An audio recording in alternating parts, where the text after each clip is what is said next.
আমরা খুলনা থেকে এসেছি ছুটির দিনে, এই যে ফ্যামিলির সাথে খুলনা থেকে এসেছি ঘুরতে। এখানে তো অনেক ফুলের সব, মানে অনেক সুন্দর আসলে জায়গাটা, সেজন্য ফ্যামিলি নিয়ে ঘুরতে এসেছি।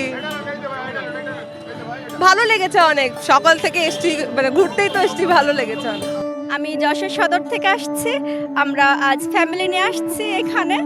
ছুটির দিন ছিল, সে কারণে পুরো পরিবার নিয়ে চলে আসছি। আমাদের এখানে এসে খুবই ভালো লাগছে। এখানে এত ফুল, ন্যাচারাল ফুলগুলো দেখে আমাদের মনটা খুবই ভরে গেছে। অনেক ভালো লেগেছে। আমি ঝিনাইদহ থেকে আসছি। যশোরে একটা প্রোগ্রাম ছিল, প্রোগ্রাম শেষ করে গদখালি আসছি। এসে আমার মনে হচ্ছে যে পুনরায় আবার আসবো সময় পেলে।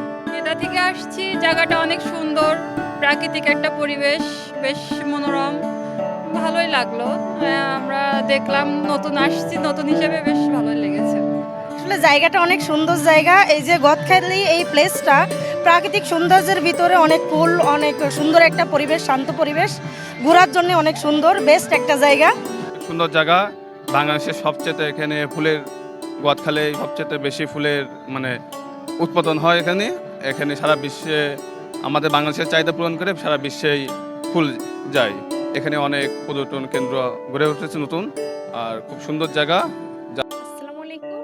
আমি যশোর থেকে আসছি গদখালিতে দেখার জন্য। তো ফুল অনেক ভালো লাগলো, ফুলগুলো দেখে। এখন আসলে ফুলের সিজন, তো এই সিজনে ফুলগুলো দেখার জন্য আমরা আসি, 2বার হলো আসতেছি। তো খুব ভালো লাগলো জায়গাটা। আমি খুলনা থেকে আসছি গদখালি ফুল বাগানে ফুল দেখতে। আমি খুলনা থেকে আসছি গদখালি ফুল বাগানে ফুল দেখতে। আমাদের যশোর জেলার জিগরগাছা উপজেলার গদখালি ফুলের রাজধানী নামে খ্যাত। আপনারা জানেন যে এখানে 1980-র দশক থেকে শুরু করে ফুলের চাষ শুরু হয়েছে।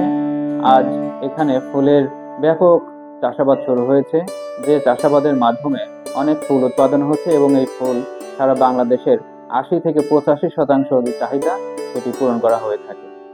এখানে আমাদের 630 হেক্টর ফুলের, এবছর আমাদের ফুলের আবাদের লক্ষ্যমাত্রা ছিল 630 হেক্টর। আমরা 628 হেক্টর জমিতে ফুলের